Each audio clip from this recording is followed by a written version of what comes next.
西班牙西班牙เมืองสเปน西班牙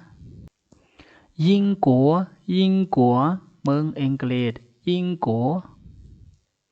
意大利เมืองอิตาลี加拿大เมืองแคนาดาเมืองแคนาดาค่ะเนาะ加拿大法国เมืองฝรั่งเศสเม็กซิโกเมืองอเมริกันเม็กซิโก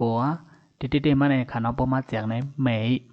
แปลว่าหังหลีค่ะเนาะกูเนี่ยก็เป็นจึงเมืองค่ะเนาะเม็กซิโกแปลว่าเมืองอเมริกันค่ะเนาะพวกปิ่นจำกำหนดตัวได้ก็แค่ว่าเมืองฮังลีนั่นขนาดเนาะเม็กซิโกเมืองอเมริกันนะคะเนาะ中国เมืองเขตจงกัวค่ะมีหนังไหนคะเนาะไม่สงค่ะ